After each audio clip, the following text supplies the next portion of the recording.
What critics do is they start with some baseline assumption. Angels don't give men golden plates, right? That's a common reframe of John Dehlin. I think he borrows that phrase from somebody else, but it's this naturalistic assumption. So we know, so they start with the presupposition. We know that Joseph Smith couldn't have been a prophet, that there's not angels. That's what we know. So we start there. So then you have to account for all of this evidence surrounding a different narrative, and you have to recreate. I call it reverse engineering. You have to reverse engineer. Okay, so why were there plates? How did he get those plates? Why are there Hebraisms in the Book of Mormon? Why is it complex for this 23-year-old farm boy with hardly not the education sufficient enough to write it? Why? And so they start reverse engineering this really convoluted, and it ends up being a ridiculous scenario that looks nothing like Joseph Smith.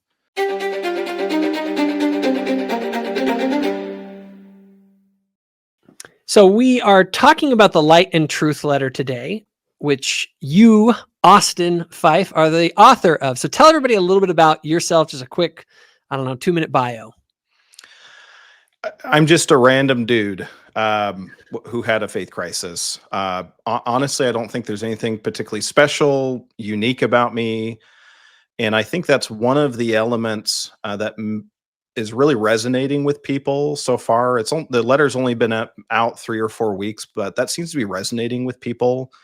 I'm not a scholar. I'm not an academic. I'm not a professor. I'm just a guy who's been through a faith journey and continuing to go through a faith journey. And, the Light and Truth letter it's not the end of my journey. It's just maybe the 10-year check-in of my journey. And it's a letter written to critics. I potentially could have become one when I stopped believing in God and debated that. Should I leave the church? And then, should I try to pull people out of the church? Those are things that I thought about, that I debated. And the Light and Truth letter is just my 10-year journey and questions that I had to ask if I were to make that switch. Whether it was just passively leaving the church or actively trying to pull people out of it. And you probably know, and anyone else who's read it, I'm really concerned about the arguments that critics make, because they're not on solid ground, and there's a lot of evidence to support the truth claims of the church, but also a lot of really bad reasons to try to pull people out. And so the Light and Truth letter, this is a physical copy, but you can read it free online, is just questions that I've asked over the last 10 years to our critics. That's awesome. And I think that, so if somebody, so to summarize it, the Light and Truth letter is essentially your kind of response to the critics, sort of asking them questions. And it's a very different orientation than kind of a lot of the things that I've seen out there. And I guess maybe that's sort of a question. What do you see as sort of the unique aspects of this? I mean, there's different resources out there. There's fair stuff, and these are all good things. But what is it about? Well, what is this letter, and what maybe is different about it than other things that people have seen? Yeah, it's not a debunking of anti-Mormons, of critics of the CES letter. I don't go through point by point all the things that Jeremy Reynolds says and then provide the counterpoint. That's not what it is. I think that's how we have defended the church for a long time in recent maybe decade or decades, where critics lob out accusations and questions and then run away. And then we have to give an entire TED talk and fill a library with arguments to answer their silly little question that they really had no intention of, wanting or getting the answer to. And so the Light and Truth letter is just, well, wait a minute. I have some questions too. Real questions that I've actually asked over the last 10 years. And if you can't answer these, then why am I stuck answering your questions? And so that's essentially what it is.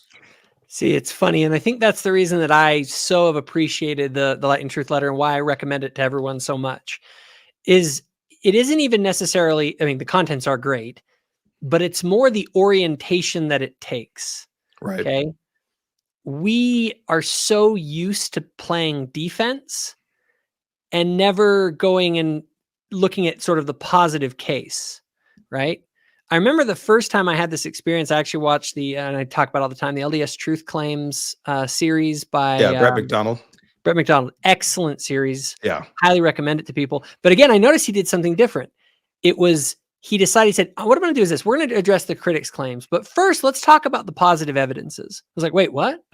And then it was like, you go through, I don't know, like It's like 27 hours. Yeah. Yeah, like 20 hours of positive evidence. So if you're like, I didn't even realize, like, we have a huge case here. How do they deal with this? And I think what the Light and Truth letter, the way I see it, is that you're just taking the positive case. You're going, okay, you guys have asked me some questions. Let me ask you some questions. Yeah, it's a response to critics. One of my pieces of feedback that I've received so far, mostly from Reddit, is you're not addressing all of the things.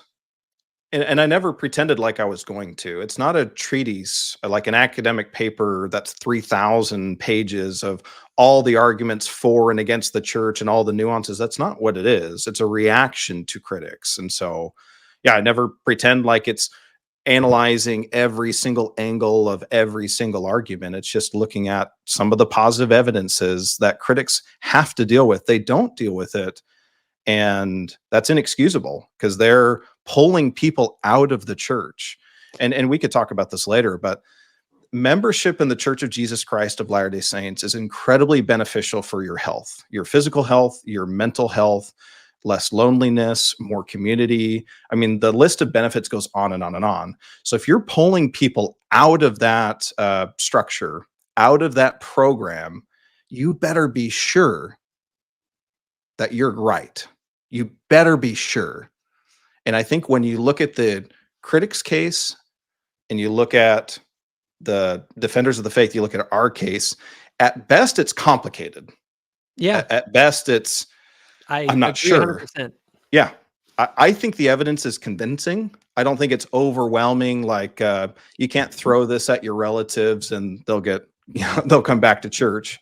But the positive evidence is compelling. And so to pretend otherwise is very disingenuous. And again, if you're going to pull people out of the church, you better be sure that what you're pulling them away from is false. And we definitely will get into that some more, because I think that I've always said, you can argue, we can have a decent argument about the truth claims of the church. Oh, yeah. You can't have an argument about its impact on people's lives for the positive. That case is overwhelming. It's like stupid overwhelming. It's so overwhelming in my opinion that it's like, okay, I have to take this super seriously, because something that has this kind of power in people's lives and in communities and across the board, you just have to. But before we get to that, so I've become a little bit of a student of apologetics itself. Yeah. Because I've been following Christian apologetics probably for the last, what am I up to now? Almost 15 years of following it pretty closely. Yeah. And I've become, beyond any of the actual arguments themselves, I've been a student of the way the game is played and how like people win. And one of the things I've noticed is you have the atheist versus theist debates. And this is the classic tactic of the atheist. I don't have to prove anything. I just lack a belief in God. Fine. Fair enough. Then don't go out making the positive claim that there is no God. And don't, and so there's sort of this anti-theist, but this goes on to, there's kind of a deeper level to this. And that is, I call it critics' privilege. Okay. You never shoulder the burden of proof, ever. Because it's very, very easy to be a critic. It's very, very easy to deconstruct. You can in fact, one of the things that got me out of my sort of faith, or my faith remodeling, that kind of kept me from falling down the atheist hole, was I actually went down the atheist hole intellectually, exploring it to its deepest foundations. And what I found is that when you start deconstructing everything, you end up in a postmodernist realm where nothing makes sense. Right. And I don't mean like, oh, they're just truths there I don't want to face. I'm like, no, like I like my existence doesn't make any sense. Like there's a whole conversation you can have about that. But what I realize is it's easy to be the person who's deconstructing. That's the critic. it's easy to take someone making a positive argument and say, no, I don't have to defend anything. I don't have to provide any alternative. All I'm going to do is I'm just going to say that what you're proposing, I don't believe in because it doesn't meet my arbitrary standard of proof. Right. But the problem is nobody lives that way. Everybody has positive claims. The positive claim around like the Book of Mormon, for instance, it's an obvious fraud is the word, right? Right. That's not I just don't know if it's true. That is I'm making the positive claim, not only that it's a fraud, but that it's so obvious, anyone who believes in it is stupid. Right. That is a positive claim that you need to be able to back up by defending that claim and dealing with the positive arguments for the Book of Mormon or for the calling of Joseph Smith or for any number of claims that the church makes. Yeah. The problem with critics is that they want to make positive claims, but they never want to defend them. And the way you attack a positive claim is exactly how you're doing in the Light and Truth letter. You're Right. asking the questions, right? Yeah. The framing of the Light and Truth letter, I'm sure you read at least the introduction. I've gotten through more than that. I've gotten through about 3/4 of the way through. Okay, cool. It gets good toward the end. No, it gets good anywhere, I guess. But so I told my wife, I'm not sure if I believe in God. That actually isn't totally accurate. I did not believe in God. I was firmly atheist or agnostic, to be generous. And so I was I had arrived. I was definitely there. And, her response wasn't defensive. She didn't bear a sincere testimony or anything. She just said, fine. And I'm making it sound snarky. It wasn't snarky at all. It was very sincere and empathetic. It was, I'm a member of the church because this is where I found the most light and truth. If you can find more light and truth outside of the church, I'll follow you. And she 100% meant it. And so my exit from the church couldn't just be, I had some questions and I wasn't really sure, so I'm just not going to go to church anymore. I had to find something better, something more true, something that brought more light to my family, that blessed us more. And that's the Light and Truth letter. And I think that is the framing. That was a gift from my wife for me, but from her father. And the book's dedicated to her father, who passed away actually around the time of my faith crisis 10 years ago. He had that framing of, this is where we are, not because it's traditional, it's where I was raised. It's not because it's comfortable or any of those things. It's because it's where we have the most light and truth. Yeah. And it's funny. That's what I always ask people. I say, okay, where are you going? Yeah. And the problem is there's no like, I don't know yet, or I'm not sure. It's like, no. You're going to place your faith in something. Right. The question isn't if you have faith. The only question is, where have you placed it? Right. And if you are a seeker of, as you're putting, light and truth, right, then where is it? And that is, I think, a very big question. And I think that we can get into some of that, but I wanted to kind of get into at least some of the specifics that are in the letter. Yeah. And there's a whole bunch of different topics we could hit on that are in that letter where you kind of ask the good questions. But I have a few here that I wanted to kind of go through to get sort of, it's something that we hear. And then there's okay, well, what are the questions that you could ask a critic or that we could have for a critic that maybe they wouldn't have very good answers for, right? Yeah. Because I think that's what the letter does more than anything. It's filled with questions for critics. And you end up realizing that if you start asking them questions, you start realizing that they don't have a lot of great responses. And before you jump into any specific part of the letter, there was a small subsection I ended up eliminating because my letter it's long already, and I was trying to like trim stuff down. I felt like it was a little bit redundant, but I'll say it for you and your audience. I think questions asked critics boils down to essentially 3 questions. And that was the name of my subsection. It was the 3 questions. The first is, do you have any evidence beyond personal anecdotes for your position? That's question number 1. Whenever they say anything, it's, do you have any evidence? And we can talk about Book of Mormon, we could talk about fruits of the church, but you have this position. Do you have any evidence beyond just your own personal experience or an experience you heard of? So that's the first question. The second is, do you have a better alternative? Like you said, it's really easy to tear down. Sam Rayburn, any jackass can tear down a barn, but it takes a good carpenter to build one. Yep. So it's really easy to tear down. But do you have a better alternative? Do you have something that will bring more light and truth, right? Mhm. And then the last one's the big one, and maybe the biggest one. Where did the Book of Mormon come from? Those three questions is a pattern of questions that I use in the Light and Truth letter, and probably all of my questions. Maybe I've done the math, but all my questions ultimately fall into one of those three categories. Do you have any evidence? Do you have a better alternative? And then where did the Book of Mormon come from? But Let so me let me with that, go in. let me push back on that from kind of a devil's advocate perspective here a little bit. Sure. Because someone might say, well, I'm not the one making the claims here. I don't have to provide any evidence. It's on you to provide the evidence for your claims. What, how would you respond to something like that? Well, I think it is on them to provide evidence because they're the ones pulling people out of the church. They're the ones painting you into a faith corner and eliminating space for faith and belief. And so you can't do that without providing some real concrete details and reasons for your position.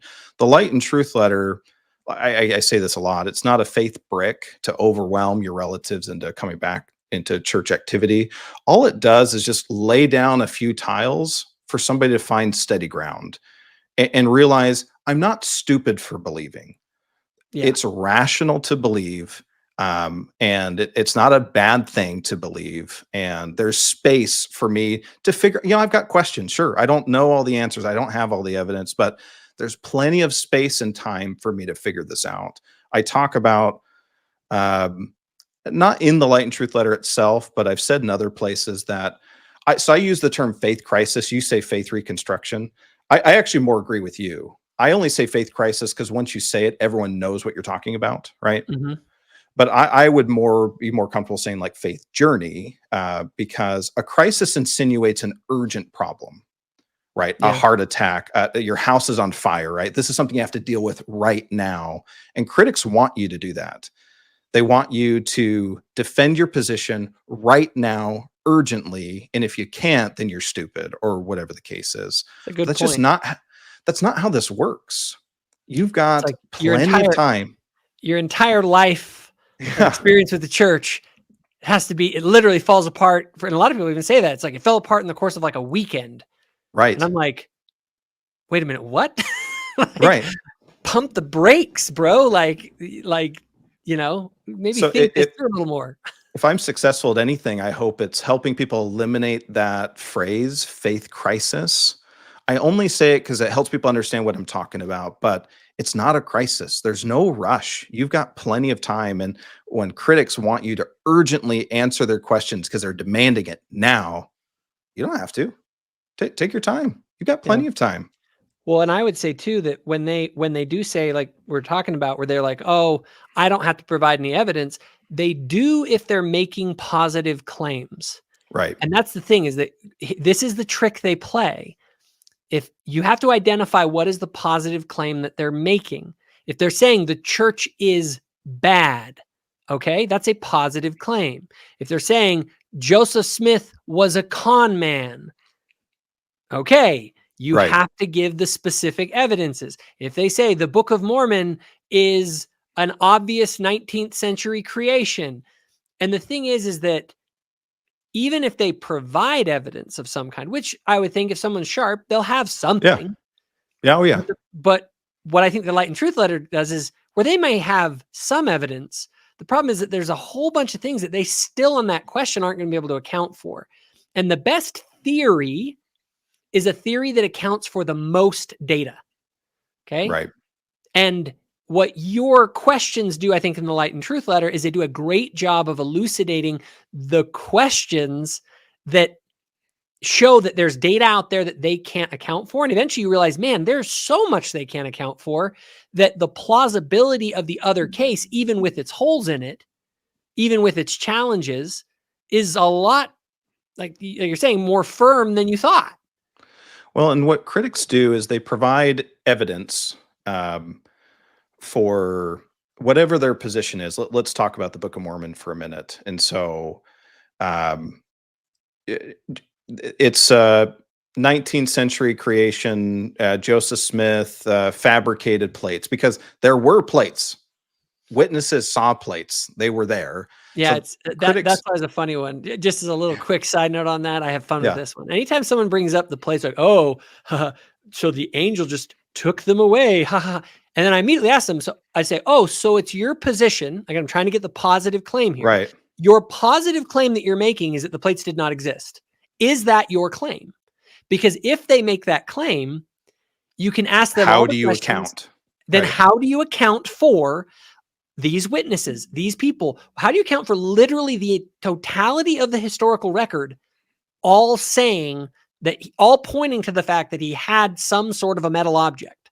yeah, Like, there's so much that even the most serious critics like Dan Vogel fully admit it. They're like, yeah, he definitely had some kind right, of metal object, because you can't do that. And you can immediately show that their positive claim that they're implying, usually rather than making it explicit, right. they'll imply that there are no plates. And so again, you're going back to your letter. You do a great job of showing all these things that they can't account for with the positive claims that they make. You know what critics do is they start with some baseline assumption. Angels don't give men golden plates, right? That's a common reframe of John DeLynn. I think he borrows that phrase from somebody else, but it's this naturalistic assumption. So we know, so they start with the presupposition. We know that Joseph Smith couldn't have been a prophet, that there's not angels. That's what we know. So we start there. So then you have to account for all of this evidence surrounding a different narrative, and you have to recreate. I call it reverse engineering. You have to reverse engineer.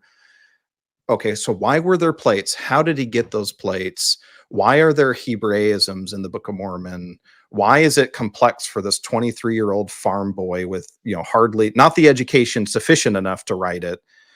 Why? And so they start reverse engineering this really convoluted, and it ends up being a ridiculous scenario that looks nothing like Joseph Smith. Yeah. And that's what you get stuck with critics. And it's something just over time I grew more and more leery of. I'm like, really?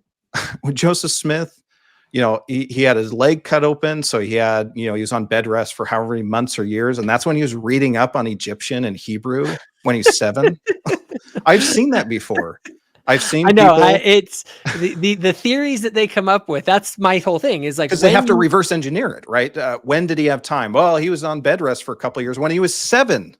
Yep. It's like, okay, come on. Yep. No, it's like I said, it's very easy to make a critical case. Right. It's really hard to make a positive case. Right. And they want to avoid that. And you brought up something, one of the apologists that I've studied is, his name's Greg Bahnsen. I have some videos on him, and he talks about this idea of what's called unargued philosophical bias. In other words, you mentioned it as the kind of their starting point. They're starting from the atheistic naturalistic worldview that says miracles aren't real. Right. In other words, okay, if we start there, this whole thing's shot down from the start.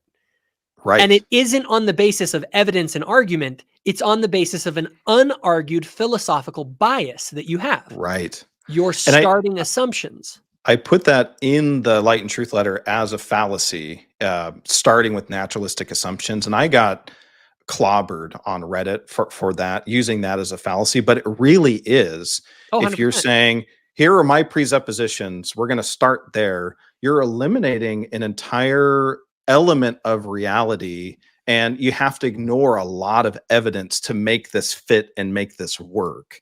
And so it very much is a fallacy. So by definition, Latter-day Saints who accept the possibility of the divine are going to be more open to truth, because we accept, we just look, what's the evidence? What does the evidence say?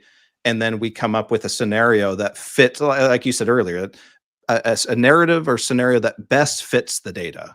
And it's not Joseph Smith was a con man, fraudster, sex crazed addict, right? That's the like most ridiculous scenario you could come up with. And the more negative things they add, the more ridiculous it looks like. Because this person they came up with, it's not at all Joseph Smith. Like it's not even close. It's a totally different person, the person you created.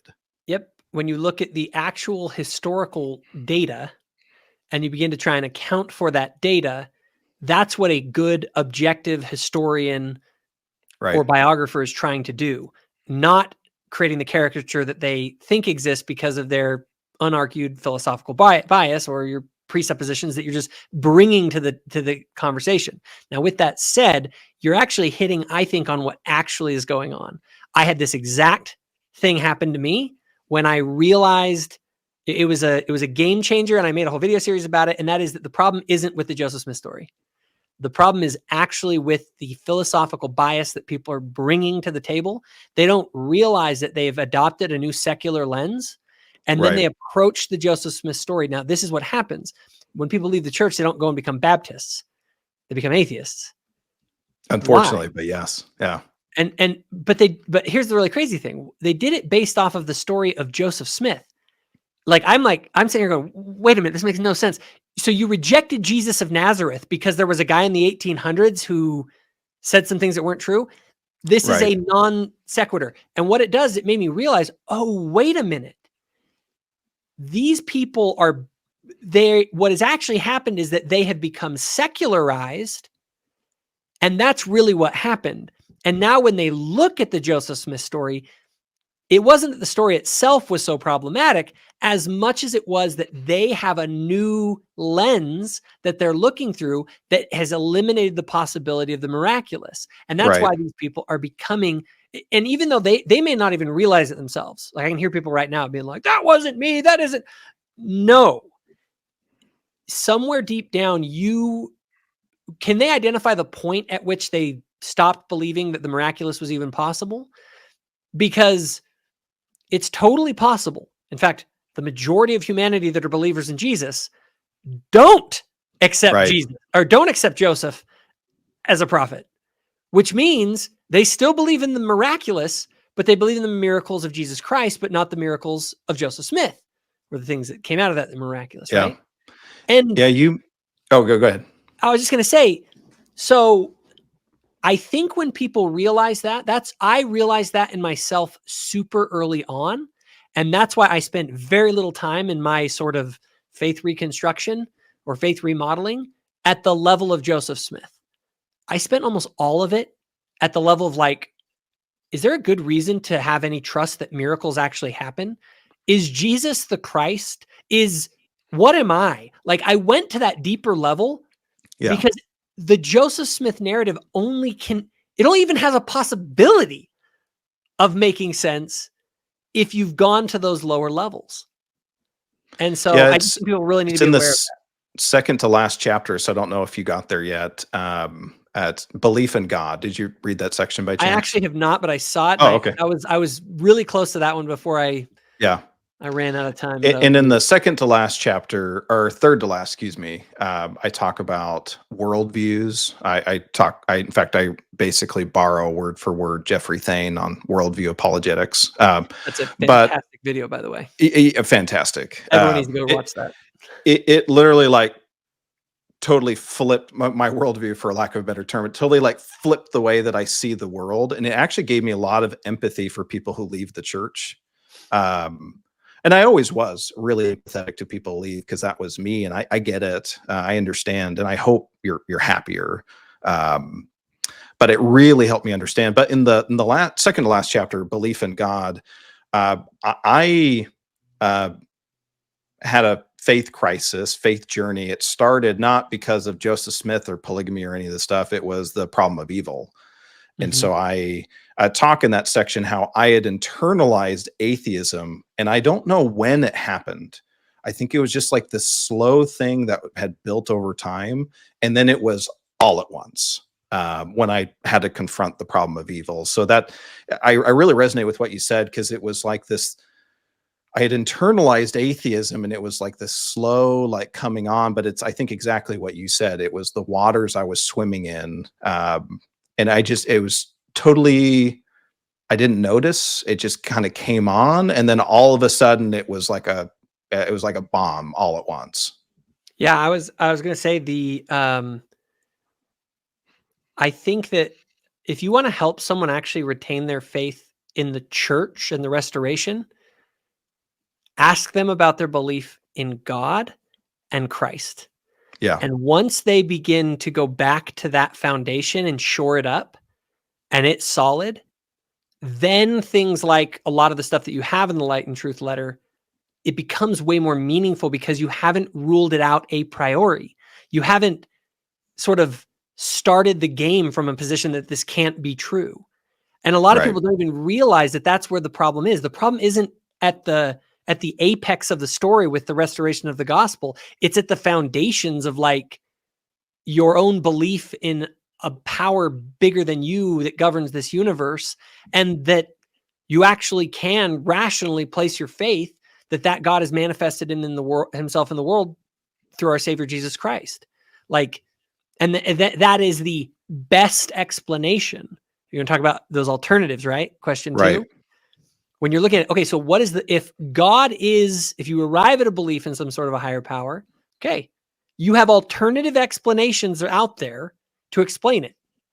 And people kind of think that it's unlimited. It actually isn't in many ways. There are only so many that are really serious. I only put it into a few different camps. I'm like, all right, you have Right. sort of like deism, you have kind of paganistic religions, you have the great monotheistic traditions of Islam, Judaism, and Christianity. I mean, that's pretty much, what is Right. that, 95% of the world. Now, but then you also have, I have a category that I call vague spiritualism. You know, the people that are like, well, there's some kind of the energy in the universe kind of thing. Yeah. And Just be nice to everyone. yeah, and there Yeah. are, and the thing is, every one of those things can be critiqued, and you should look at the criticisms of all of these different worldviews, including the criticisms of atheism, and try and deconstruct all of them. And then what you find is that some are stronger than others. And I Right. found that amongst the alternatives, I often tell people this, like for me, it's like, look, I'm just trying to figure out what is the one that is the most intellectually and spiritually probable for being true out of the options that are available. And suddenly it simplifies it to where it's like, okay, I am totally rational in placing my faith in the best available option, Yeah. even if I I don't understand it. say in that penultimate chapter, I say that from the ashes of my disbelief, I started reconstructing essentially the restoration. It was very strange. I, Missionary Austin was teaching atheist Austin. Uh, it was the strangest stretch of my life where there were these questions, real questions that I was asking, and I was answering them or talking to my wife, but I was asking these questions and answering them as missionary Austin because I knew the answers. And it was kind of incredible from the ground up, from the just ashes of my disbelief, to recreate the story of the restoration and the gospel of Jesus Christ, and realizing, oh, this makes the most sense. This binds it all together better than any other alternative. Yep. And so I've heard your podcast for a few It is. months now, and I've heard you talk about this, and I really resonate Me with too. your I was gonna journey say what you because just said just resonated with me so much. but yeah, I keep going. I cut you off. It's it's really interesting when you do reconstruct it too. But you have to start at you have to go back to square one. Yeah. Like it has to begin there. Like if you want to begin a sort of, first of all, you got to realize the difference between like deconstruction and like actually trying to like find light and truth, right? There's a big difference. Like if you're just in deconstruction mode, it's like, all right, fine, like keep going. Like eventually Just tear it down. yeah, it's like go down Yeah. that hole. It just is going to suck and it will keep Yeah. sucking. At some point you have to build your life on something. And start at the very beginning. Look yourself in the mirror and say, what am I? I always tell people that's not the fundamental question is there a God? That isn't the fundamental question. The fundamental question is to look yourself in the mirror and say, what am I? Right. And when you realize the absurdity of someone saying that you're a meat computer that doesn't have agency, and you're just like, well, that's not me. like, Right. like nothing is more real than like the fact that I can choose to do things. No, that's an illusion, says the atheist. I'm like, no, that's the most real thing of all. It's literally what I'm doing right now. Yeah. Like to make that argument is just so absurd. And Well, but from there, you start to, at that kind of a level, you then go, wait a minute, if I'm some kind of a, like, what is the best thing that I would use to describe myself? And you can't help but be like, well, I guess the scriptures do provide a pretty good, I don't know what it means, but if you were to say that I'm a spirit and that I'm some sort of a transcendent something within a physical form, that's a pretty dang good description, right? right. Now, we're not talking about all the crazy doctrines, but like, you have to admit that's a compelling way to describe things. And that keeps growing until all of a sudden you're like, oh my gosh, like this narrative that goes back into the deepest roots of human tradition beyond, and Mormonism is like this cherry on the top of a cake, but like go into the cake and you Right. find that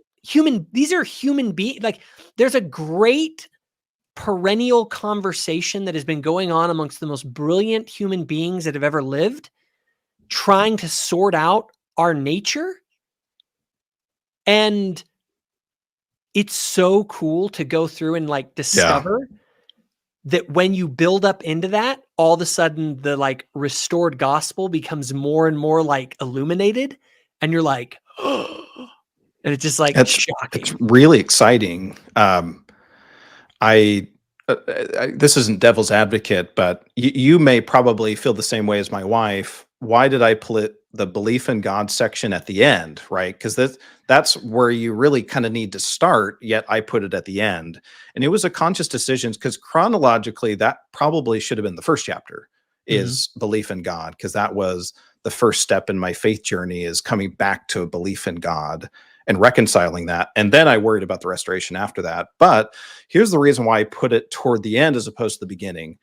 I'm targeting people whose faith has been wrecked by critics. They're no longer in the church, or they're really struggling. They're doubting. And critics have been chirping in their ear. They've been telling them, well, the church lied to you. The church didn't tell you this. And so the very first chapter is manipulation and fallacies, just to help people see clearly maybe what they didn't see before and go, Yep. oh, that's what they're doing. And then we get into the Book of Mormon and Joseph Smith.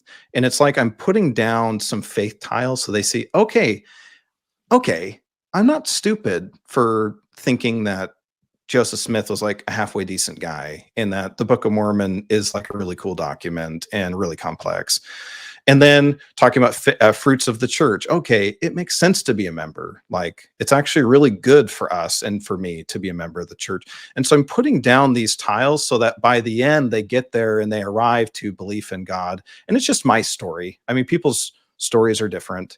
But hopefully by the time they've gotten to the end, the letter has opened up space for belief. Because I think if I started the first chapter with, okay, so let's talk about belief in God, half the people are going to tune out. They're like, oh, I know what this is. This is just pray and ask God junk. And I'm way past that, because Yeah. their well has been poisoned, right?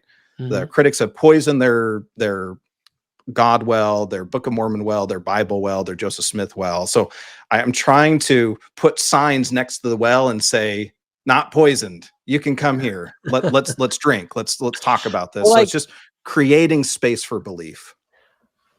what I want to do, just because I think it'd be good to give people kind of an example, something Yeah. specific in the book or in the letter that, again, where you can sort of create this environment of belief. So someone will show like, oh, hey, here are a bunch of parallels between Masonic ritual and the temple. And someone's Right. like, oh no, like, oh, this is like, I don't know what to do with this. This is just, and so, um, you know, they end up thinking that temple rituals are some Masonic nonsense. I think you have a quote in there from, and I like how you included specific quotes from Yeah. critics And I as think fair examples of what you're going quotes. to hear. Yeah, and I don't think it's like me cherry picking. This is like I think really fair quotes of what critics say. So I try to give Yeah, them their time. Yeah, they're definitely what you see online for sure. So Joseph was just copying the Masons. This is the quote. He wasn't creative enough to come up with something original. Now, all right, so that's what someone puts out there. And how does the what do you say to that? Like what are some of the things that you can kind of put out there, not necessarily to debunk it, but maybe questions that yeah, if the critic is going to make the positive claim that the temple rituals are just Masonic nonsense, that's a positive claim. right. So again, how do you kind of deal with that positive claim? How do you critically analyze it? Yeah, I just give it to them right away. There are clearly parallels, right? You'd be silly and wrong to say that there are no connections, no parallels. They have nothing to do with each other. That's categorically false. And so Yep. I agree that the presentation of the endowment has similarities to Freemasonry. But now let's talk about the differences and the differences in purpose, in what you do inside an LDS temple, and kind of the theology building into the LDS endowments radically different. And what's fascinating is when you start looking at the differences, it's those differences like garden, ascension, coronation, these elements of our endowment that look suspiciously ancient, radically ancient. They're found in virtually like almost every ancient culture. These themes of ascension, of garden, of coronation, being led into the presence of some higher being, of whatever god, pick your god. And so then the question is, why does the Latter Day Saint endowment look so much like these ancient rituals that Joseph Smith would have known nothing about? How did he do that? Uh, and so that's just again, it's turning it back. Like, sure, yeah, there's parallels, but the difference is, why do they look so much like things that we wouldn't have known about early Christian writings, things that we've only recently found out about ancient Egyptian temples or ancient Near East or Chinese fables? Like, why are we finding these things that are in our endowment anciently across cultures that Joseph Smith wouldn't have known about? How is that? How is that?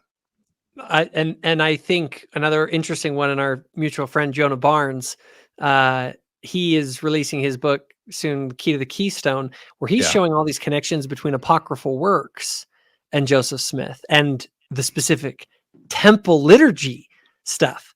And now, obviously, in here it's a little bit tricky, but you'd have to, people are gonna have to read the letter to get into the real meaty Thread specifics that of all needle. this Yeah. stuff, where you go into everything from ritualistic embraces, hand clasps, compass and square iconography in these ancient rituals, where it's like, why are there so many correspondences here? And I found that so often that's what happens with these things. Yes, the critics have, it isn't that they're pointing out something that isn't there at all, Right. but it's only half the story. And so what they do is they only take half the data, they point at that and they say, look, it's an obvious fraud. But then we say, but wait a minute, pump your brakes. Now let's try and account for this other part of it, right? All Or of these even correspondences. there's elements of the endowment present decades before Joseph Smith became a Freemason. How did those things get in there? Yep. Right. Why does the Book of Mormon have endowment elements? I recently posted about the King Benjamin sermon that has, I mean, it ticks off almost every box of our current LDS endowment, or our current endowment. The brother of Jared, Nephi and Lehi, and the Tree of Life. Like, why are these elements that are in the endowment present decades before Joe Smith became a Freemason? It seemed, and now this last part is kind of how I make sense of it all. I don't try to do that a lot in the letter. Like, here you go. Here's how I make sense of it. I want the reader to do that, but Yeah. it seems clear to me that Joseph Smith had all these experiences with the divine in the first vision and subsequent visitations afterwards. He's translated the Book of Mormon. It's like this thing is building and building. There's this endowment of power coming, and then he becomes a Freemason and it clicks. and it's like this flood of insight and revelation over a 6 weeks period, and then they come out with the endowment Yeah. in May, I think, of 1842 or 43. I think it's 42. And so that's how I make sense of it. I don't do a lot of that in the letter because that's not the point of the letter. Yeah. But what we should be asking is, how did the Freemasons tap into these like ancient rituals? Well, like, how did they do that? Yes. Agreed. And the problem is that the critics, so there's that old saying that a little bit of science will turn you into an atheist. Right. A lot of science will turn you into a believer again. I've Right. found the exact same thing with church history.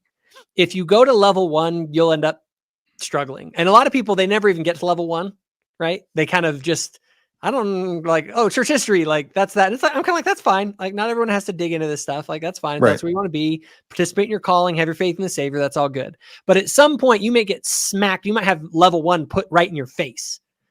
And my thing is to people isn't to run away. It's to, if you're gonna lean in all the way.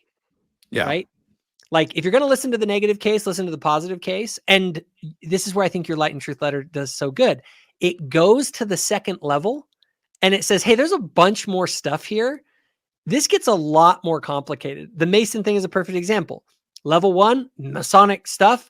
Oh, he was a Mason. Oh my gosh, it's all a bunch of crap. Then you go in and you're like you said, you go to that next level and you start going, wait a minute. This stuff isn't Masonic. It's much older than the Masons. And they start going, well, how the heck did the Masons have some of this? Where, like, maybe Right. some aspects of some ancient tradition has been in some way. I'm not saying that this, there's rumors that they go all the way back to the Temple of Solomon and all that stuff. Right. Fine.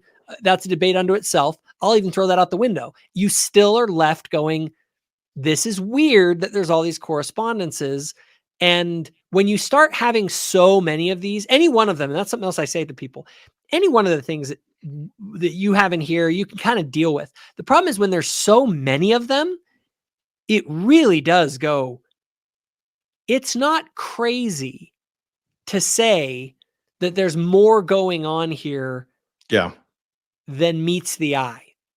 Like, Yeah. And I never say in the letter, this is definitive proof that the restoration's truth claims are definitely 100% true. All it's saying is it's complicated. And it's much more complicated than critics are willing to admit. Absolutely. And so it's not fair for them to bring up XYZ without also bringing up ABC. I think critics expose, and they've done it masterfully, I think, they expose natural weakness of the church.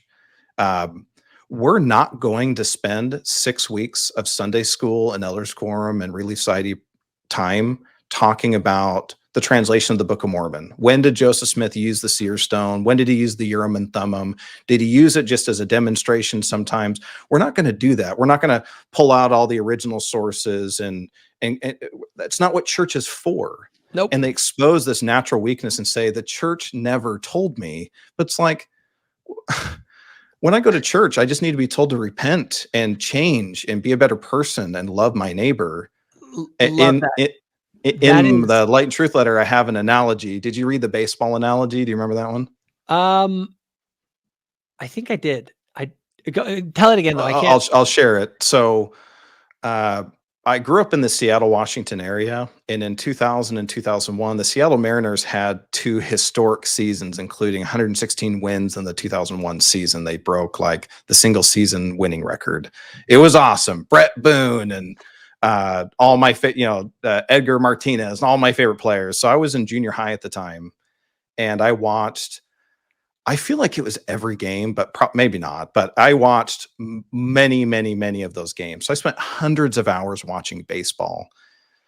And in all that time watching baseball, hundreds of hours, I don't remember them talking about baseball's sketchy history with racism or overdoses or steroid usage or cheating scandals. I don't remember any of that. Maybe in passing, I kind of sort of heard some of that. But honestly, Jacob, I'm glad I didn't, because I was just a kid wanting to watch baseball. That's it. Yeah. And so the church is the same thing. The church isn't there to be this like historical, let's go deep into all the original source documents to give you everything you need to know. It's just, repent, come to the Savior, partake of the sacrament, renew your covenants, read your scriptures. That's what we all need when we go to church. We don't need those other things.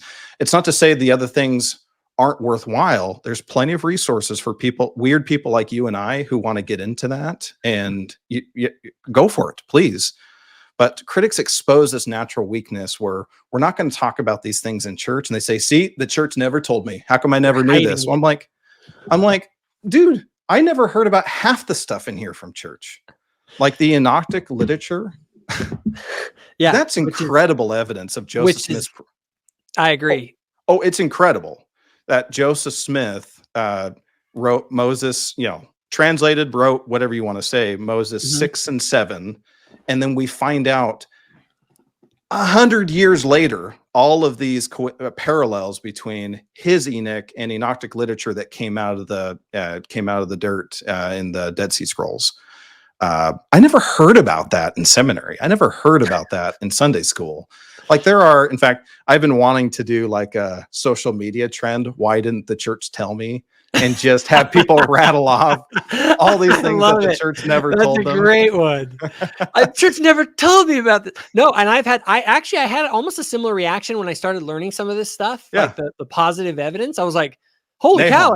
And people will say that, they'll say, why don't we talk about this more? Well, and I'm gonna say exactly why. And I made a video about this recently. The church is not an apologetics organization. Right.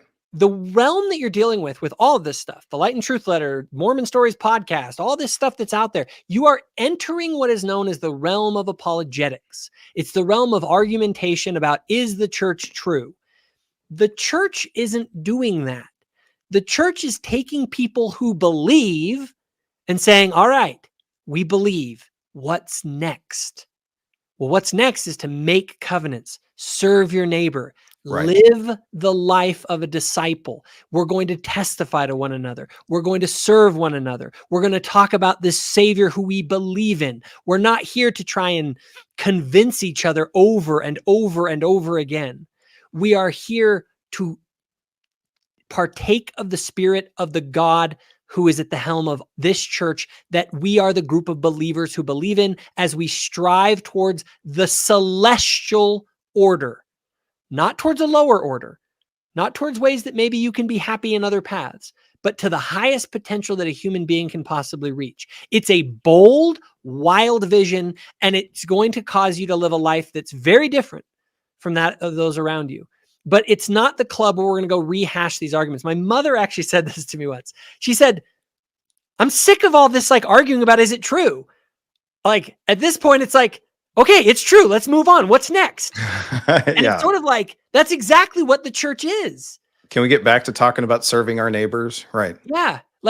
Can we get back to what this all means if it's true? I often tell people that Christianity is just a bunch of people dealing with the implications that Jesus walked out of that tomb. Yeah. That's what we are. We're all trying to figure out, what the frick does that mean?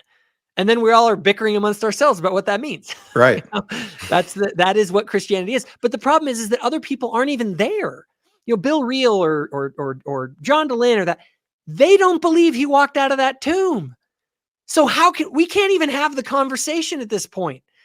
We have to go back to square one to even really begin a real conversation. Right. And so we have to recognize that the church is involved in things like ministry. It creates what I call devotional content. This is content that's meant to help you feel the Spirit of God. And it's involved in education, educating people about the nature of these things, but it's not in the realm of making arguments, because that's not its business. It does have attached to it, kind of on the side through different organizations, through the universities, they have sort of apologetics that exist, but you're not going to go to Sunday school and they're going to be like, well, let's talk about Enochic literature. And you have people that'll bring those in sometimes kind of for fun. But even when they do, technically speaking, while those can fortify faith, we have to be careful. The church should, and I mean this, as someone who's super into apologetics, I don't want my Sunday school as an apologetics course. I want my Sunday school to be me gathering with a group of believers and partaking in a spiritual experience with one another as we reflect on the God of this universe and his son, Jesus Christ, who have set us free from sin to bring about the kingdom of God on earth. And that's like, Yeah, when I taught seminary, I was really excited to inoculate my students against all the anti-arguments. I was super excited. And it didn't take me that long to kind of realize I'm like, you know, I don't know if they need to hear about seer stones, Kinderhook plates, and all these different things. I think they need to hear that they're a child of God, that God loves them. He speaks through scriptures, through prophets, and he can speak to you if you pray with a sincere heart. So it was very quickly, I had this epiphany. I'm like, oh, the church is emphasizing all the things that it should. and And and it shows discipline, right? I'd I had never the heard of exact same Nahum. experience. I'm a Yeah. seminary teacher.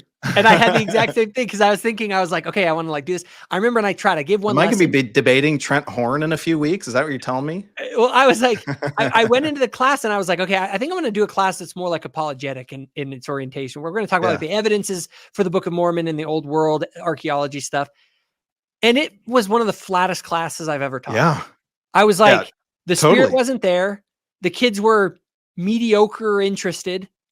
And I was kind of like, oh, like it was like revelation from the Lord. It's like, this isn't what you're supposed to be doing here. And I was like, Right. okay, I got And it. it's fascinating that the church, even when really positive evidence comes out, like some new anachronism is eliminated or something, I've never heard about this stuff at church. Yeah. The leaders of the church are clearly confident in where the church is, and it shows reserve and restraint to not flaunt all of these really positive evidences. They leave that up to, idiots like you and I, right? which again, I believe in like, I think at some point, I think people just need to be aware of what they're doing. It's Yeah. like, if you are going through, you have faith in Jesus Christ and you are living that life, God bless you. Keep doing it. Don't like worry about all this stuff. But if for one reason or another, you move into the apologetic landscape, either by your own choice or because someone threw something at you and it really confused you, and you now need to sort of, you have to recognize, first you have to recognize you're entering a whole new area Yeah. that you're not trained in. You are, nothing about it. And you need to recognize that, even if you, in this whole like, oh, I spent my whole life in the church. It's like, that doesn't mean you know anything about apologetics. I know plenty of people who've been in the church their whole freaking life, and their apologetical understanding is about nothing. There's people to this day, they're like, what's the CES letter? I'm like, oh, bless you. I They're like, love wait, you, see, brother so and like so. I love seer you. stone? Like, Yeah. great. Yeah. But here's the thing. I also have great sort of like, that's fine, but people get annoyed because they feel like, oh, well, I thought all these leaders around me and stuff were all these super well versed in apologetics when they're not. But that doesn't mean that there isn't a world of solid apologetics in the church. And I think that your letter is a massive contribution to that, in this sense, especially. Obviously, there's a lot of great content in it. The most important thing I think about your letter and why it's unique and why everyone needs to go read it is because it changes the framing. What I found most of all in my sort of faith remodeling was that the problem wasn't that I didn't have good answers per se. It was that I wasn't even asking the right questions. Right. You have to, when you reframe the entire thing, that's when you begin, things start to click together. Just the framing of like, hey, you're being the framing of alternatives, the framing of, are they bringing evidence? The framing of, is there a positive case? The framing of, do I even believe in God to start this journey off? Because if that's out the window, then why am I even talking about any of this stuff? Right. It's like, I always wonder why someone who doesn't believe in God is talking about Joseph Smith. It's like, dude, you got to go back like 5 steps. Right. To like, and then you'll start to see where we're coming from here. Like, Joseph Smith was this, so I don't believe in God. It's like, I don't think we're on the same page. Yeah, that didn't fall. I wanted to ask though. So one other aspect that you hit on really well, because there's another framing issue, is the framing of, is it true versus is it good? Because a lot of people, remember, you can think, I have relatives of mine and others that I know who don't believe the church is true. Yeah. But they are thoroughly convinced that it is immensely good. And therefore their attitude towards the church is like, they love it. They think it's wonderful. Yeah. They encourage me to go. They're like, awesome. Yeah. And then I have other people who believe the church is harmful, so harmful that they dedicate their life and they're literally make a living. Sorry, that's my phone Oh, no, buzzing. you're all good. And make a living attacking the church. And so, and then I think there are people who actually believe the church, but think the church is bad. And so they try and reform it. Yeah. Yeah. That's funny. Yeah. So you have these two different questions. Is it true? And is it good? Okay. Now you make the case, and I think this is a case that just can absolutely be just, and you do a great job in it, by the way, just so demonstrable that the church does good in the world, right? But, and I know there was a question that you wanted me to kind of address or have a conversation over. We'll get to that in a second.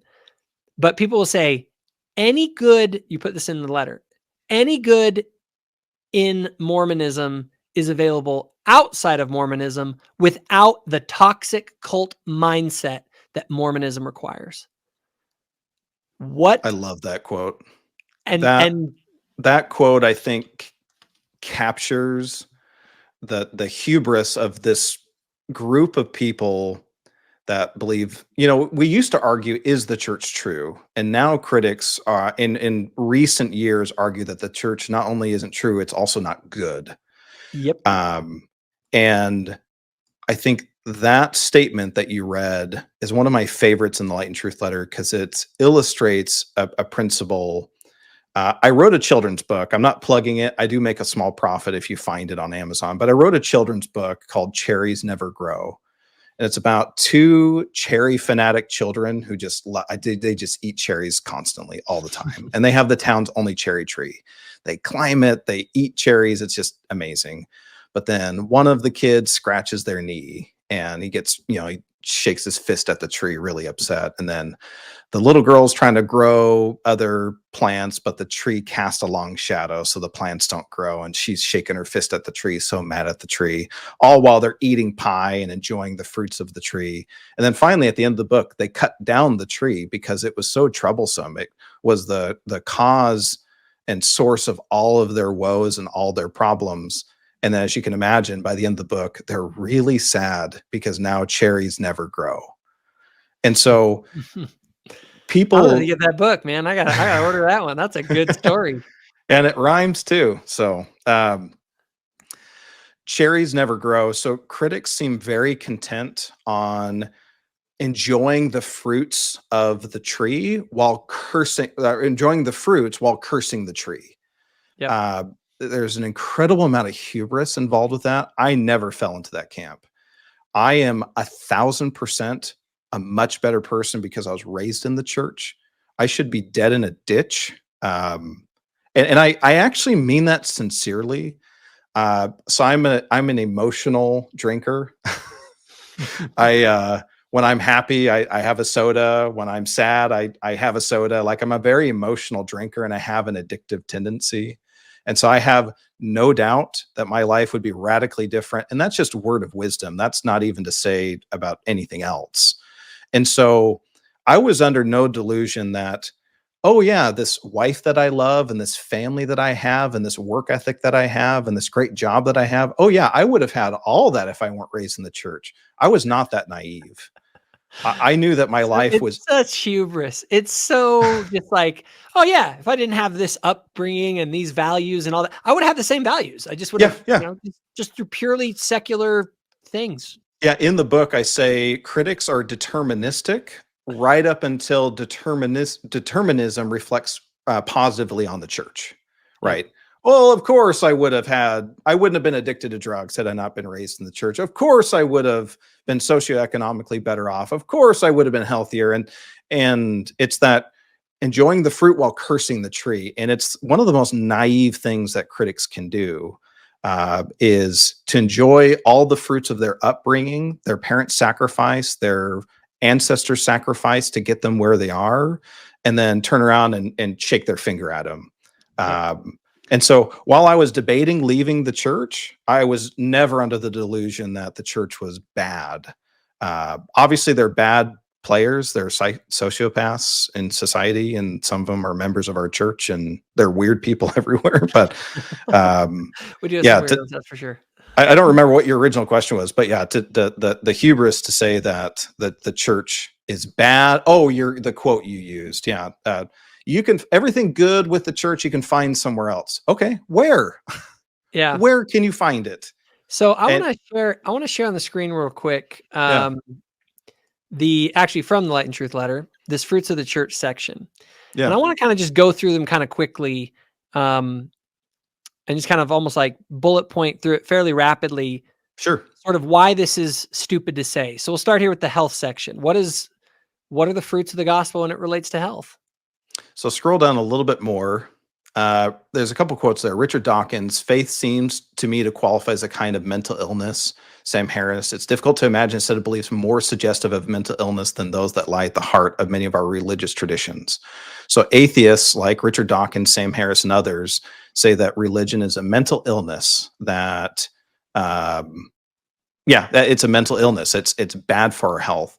Well, the reality is that our country is less religious than ever and in the midst of a mental health crisis. Now, our mental health crisis today, it's multivariant. So I'm not saying this causes this, but I think it's really silly to look at the mental health crisis in our country and believe none of it has to do with the decline in religiosity, because religiosity correlates significantly. This is done. I mean, this is a done deal.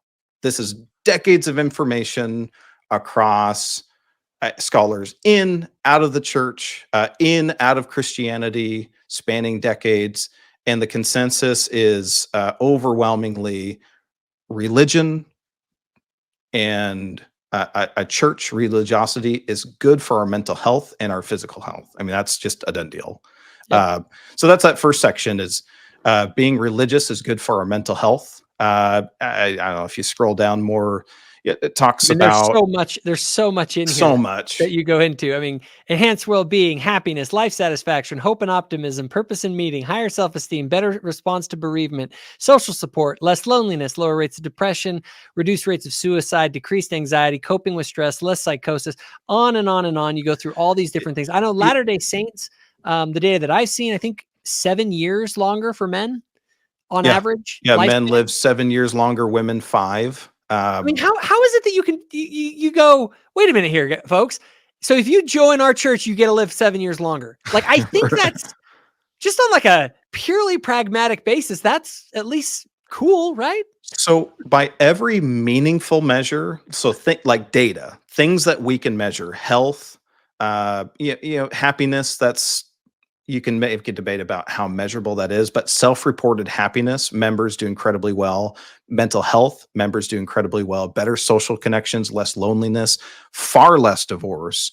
We have more children, which is interesting because usually more children correlates with less happiness as far as like macro data.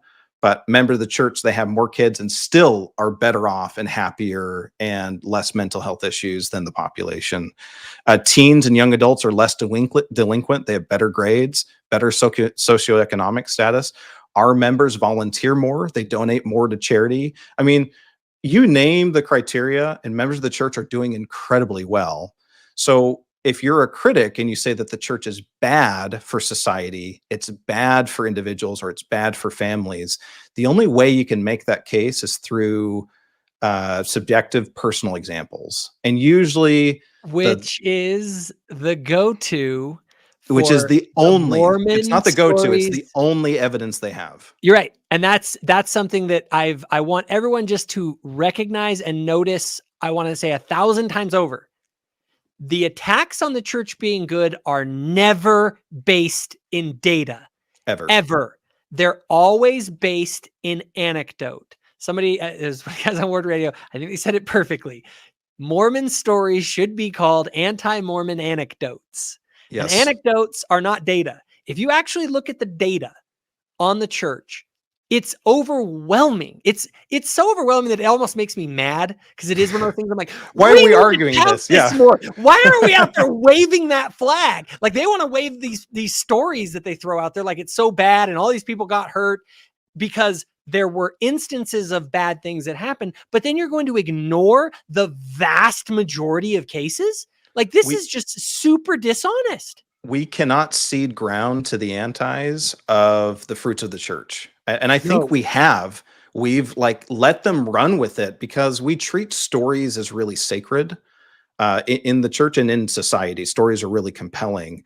And so we've let them get away with it. And there was a while I was just like, and I talk about this in the letter, I'm like, man, maybe the church is really bad for women. Like, I keep hearing all these things. Maybe it's bad for women, or maybe it's really bad for society. Like, I keep hearing these things. These are real questions that I ask. And then when you dig into it, it's like, this is nonsense.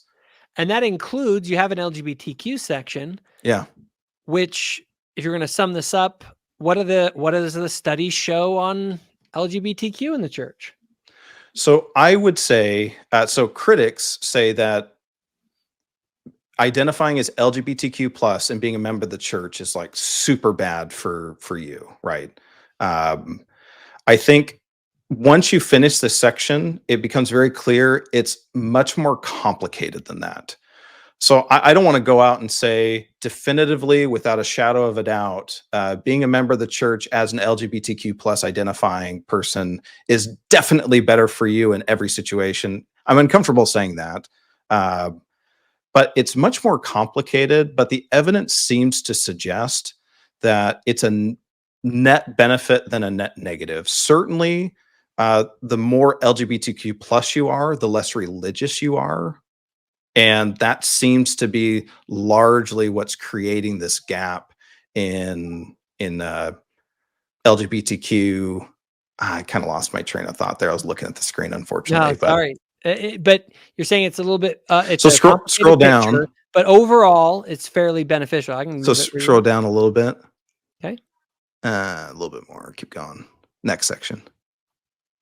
Dangerous precedent. So this dangerous precedent, this is one of the most offensive things that John Dehlin says all the time. This isn't a one-off quote. I caught him at a bad time. I was listening to one of the podcasts, completely unrelated to LGBTQ plus issues. And then it was like they're wrapping up and out of Let me read it. Let nowhere. me read it real quick for the audience Yeah. that are maybe listening. It says, So this Sunderland was said said, in a podcast, literally out of nowhere. It came out of the blue. here it is. Quote, "What really matters is that LGBT Mormons continue to die by suicide. Mormon mixed faith marriages continue to face intensive distress and sometimes divorce, and the destruction of entire family, where children get alienated from their parents. Families get torn apart as some lose their faith." Incredibly manipulative and false. The story is at a minimum more complicated, but much more likely membership in the church is a net benefit to our LGBTQ plus identifying members of the church. They talk about surprising findings of how beneficial church membership is to folks who identify as LGBTQ plus, but it shouldn't be surprising. We're finding this over and over and over, that members of the church are greatly benefited by their membership. There's a 2019 Sharp survey of youth in Utah, and it showed that there's a 42% reduction in suicide ideation among LGBTQ plus identifying members of the church, as opposed to LGBTQ plus not in the church. In fact, the church membership reduced suicide ideation for both heterosexual and LGBTQ plus identifying people in Utah. That's and I've been shocked to hear them try and make these cases, because the data is just so not there. What really bugs me about it is what it shows a dishonesty, Yeah. because the data is out there and they intentionally want to spin a different narrative. And I think the reason they want to spin it is because they know they have personal anecdotes, and those anecdotes that they have been around have affected them sort of emotionally, to the point Yeah. that they don't want to acknowledge that that could be an anecdote rather than the pattern. Yeah, I'll So, read you okay, something real quick, just tied into this. I gotta find it real quick. you're fine. Sorry. Um, take your time. Uh, so this is in that same section. So Dr. Michael Staley, he's the suicide prevention coordinator at the Utah Office of the Medical Examiner, and he admitted that the friction between LGBT sexuality and religion in Utah may not be the driving force behind suicide among Utah's youth. Despite the common narrative that Utah's youth suicides arise from intended and unintended intolerance toward LGBT people, Dr. Staley states there's no data to show that, period. And what I wanted to show you is then there's a comment on this article from somebody who's, I'm assuming, no longer a member. So Dr. Staley, this is good news, right? We have more data. We say, hey, this is more complicated than we're giving it credit for. It doesn't seem to be the case that religion is causing LGBTQ plus people in Utah to commit suicide. That doesn't seem to be the correlation. So this should be good news. We have more information, more truth. We should all celebrate.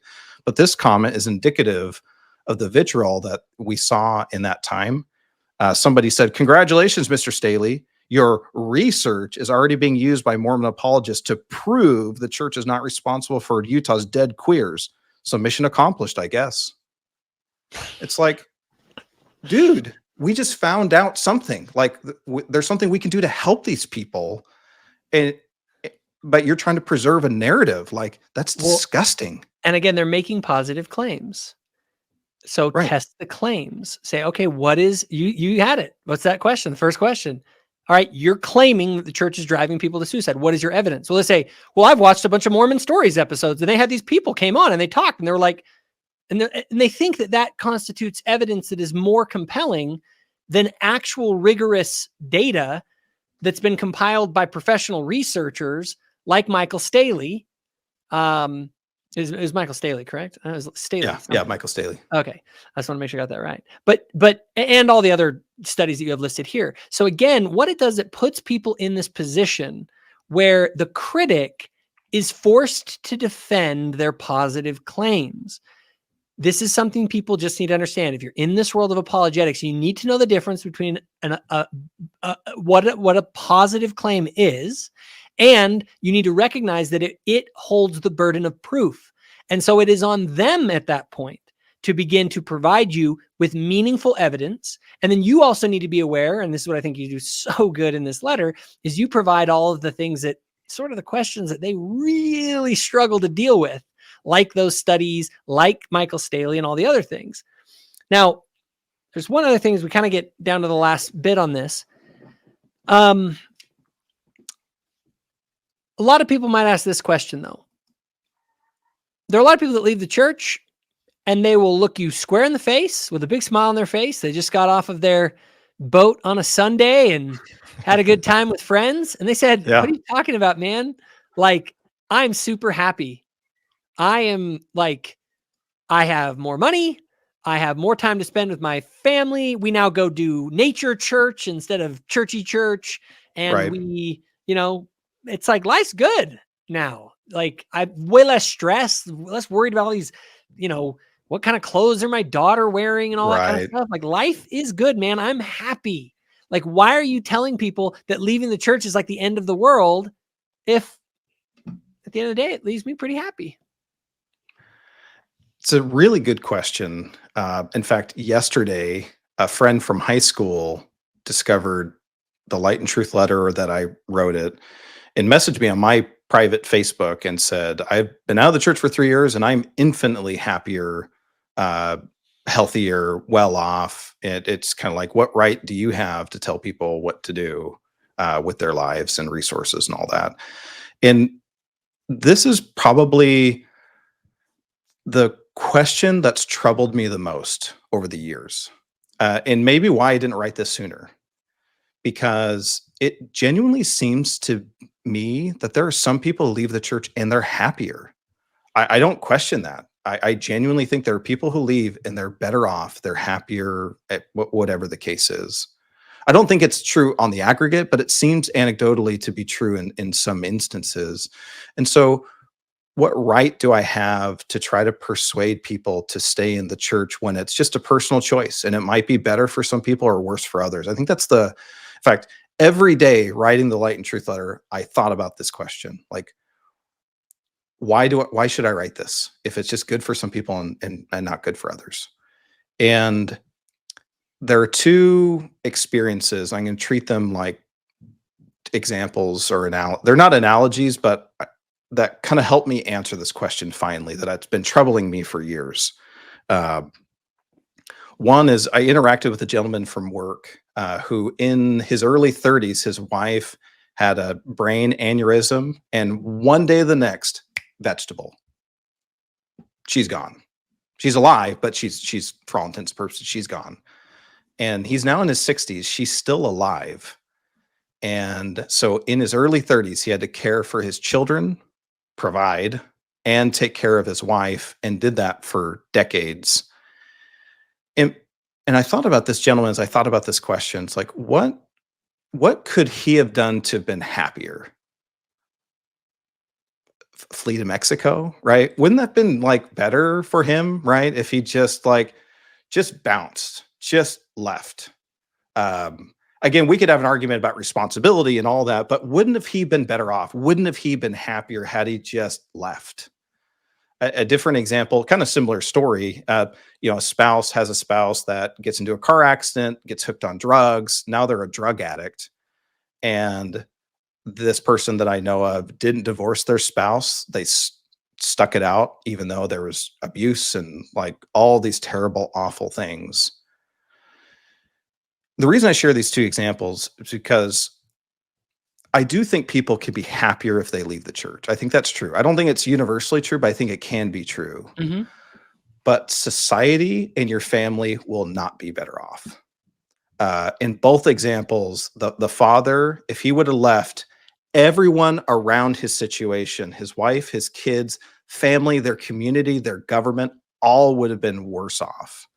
So he would have been better at the expense of the community and everyone else around him.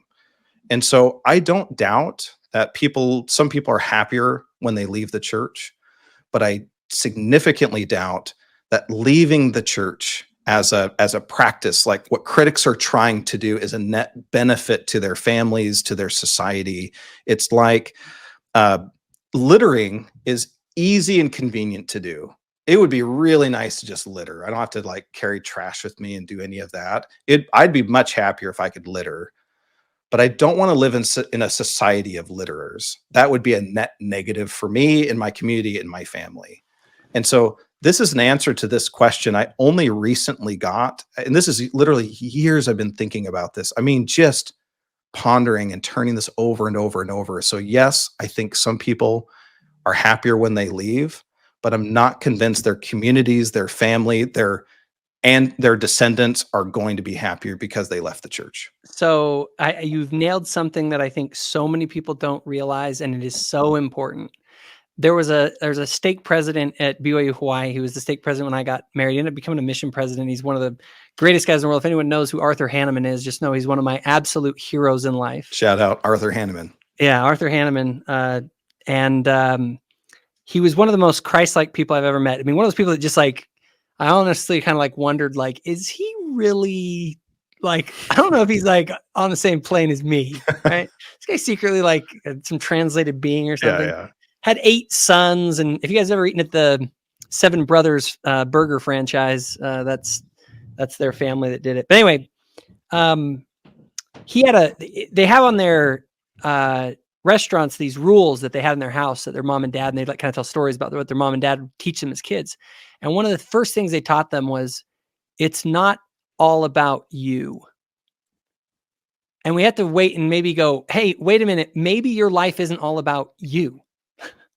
Maybe it doesn't matter what works for you.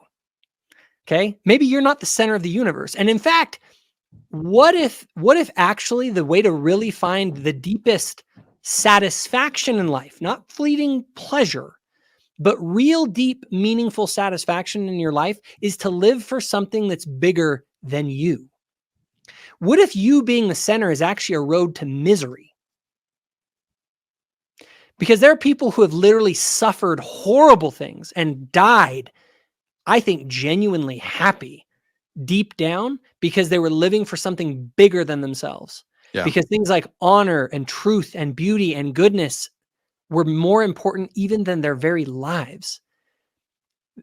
It's like, if you don't have something you're willing to die for, then you don't have something that's bigger than you in life.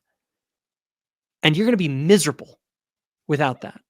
Yeah. And so I think you're making a huge point there, but there's another thing that's unique to Latter-day Saint theology. Again, as we kind of put these pieces together and you realize, man, like, there's some profound things in this. Right.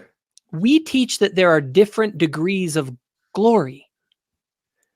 I believe that people who live outside the church can attain a level of happiness at a terrestrial level that we describe as an incomprehensible, not, I mean, incomprehensible, but a weight of glory and happiness that is like worth dying for.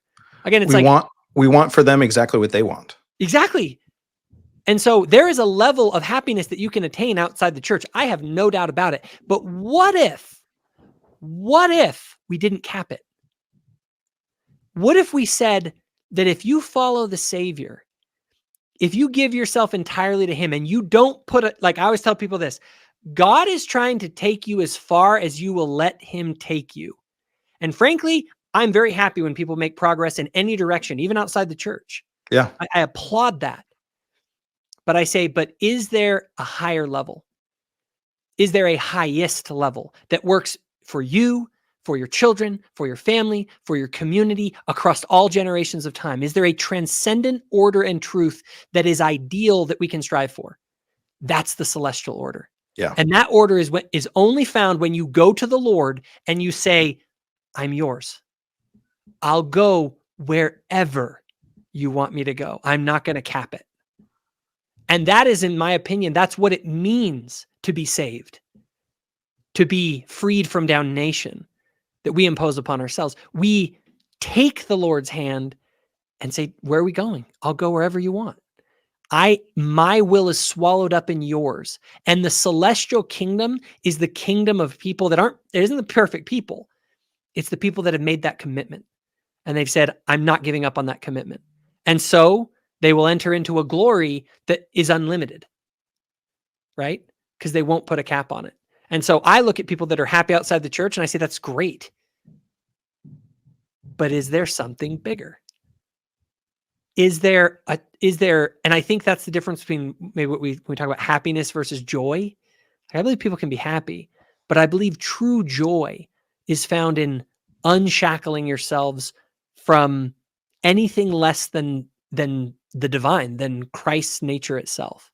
And so and it's such a beautiful theology, because I can genuinely look across at someone like Trent Horn, who I was debating, or other people in other religions, and I can be like, man, that's awesome.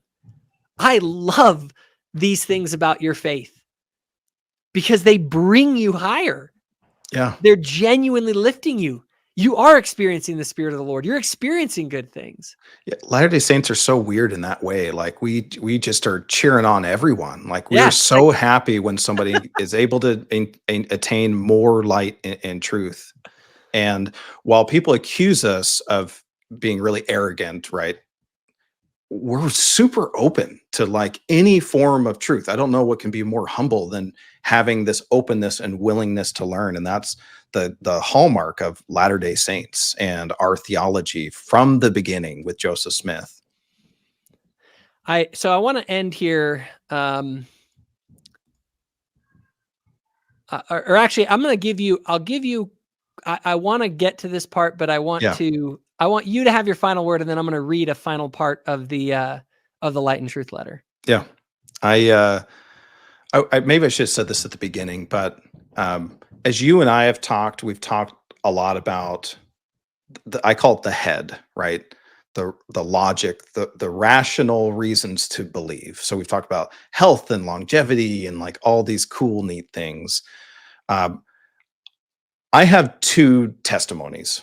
One is my heart, the spirit, and that's a profound, deep part of my heart and soul, and there's truth there. and it's a completely valid form of truth, and I hold that special and sacred to me. But the church is also true in my head, the logic, the rational side. And so 'cause some people may react like, you're talking about all these evidences and data. Like, why aren't you talking about praying and asking God? Yes, I get that. I have both. And the church for me is God's true and living church in both my heart and also in my head. And my letter is written to people who are similar to me, who need it to be true in their head. And it's giving them that space so that they could find this. I say this all the time, but this is not the source of light and truth. It's just giving you space so that you can find the source of light and truth. I love it. I love it. And I really loved at the very end of the letter, a couple of things. I want to read two different parts. Yeah. I love this part here. It said, the Church of Jesus Christ of Latter-day Saints is highly successful in generating stronger families, less divorce, longer lives, higher life satisfaction, healthier people, better outcomes for adolescents and young adults, less domestic abuse, less sexual violence, less juvenile delinquency, less depression, more community, less loneliness, more purpose, better outcomes for sexual minorities, and higher rates of overall reported happiness. Throw all that away, the critics insist. For what? Safety everywhere? Satisfy every immediate desire. Damned be my wife, kids, community, and my future self. A nihilistic life without meaning. A life without hope, without Christ. Is that what the critics suggest is the good life? Do they realize how ridiculous that sounds? The critic wants to take everything away from me and give nothing in return. No thanks. That's a bad trade. Then I'm going to come down here to the end. You said, the more I learned and understood complex historical issues, modern controversial policies, and God's plan for us, the more answers to questions that once puzzled me became clear. I still do not have all the answers to my gospel questions, and that's okay. God has given me the space I need for belief, and I believe. And then you put this poem. Is this your poem, by the way? Did you write this? I wrote that. I am excited. Yeah. We are reading from the author himself. Says, I can see that well enough. I'll read it for you. Yeah, you go ahead and read it. I was a boy and followed the trail, priesthood, mission, and wedding tale. As a man, I sought more light and truth. I looked everywhere for sources of proof. The journey was painful and took some time. There was a mountain of doubt I had to climb. With surprise, I see how far I've come, and I've ended back where I started from. Hey guys, if you enjoyed this video, be sure to hit that subscribe button so my future videos show up on your feed.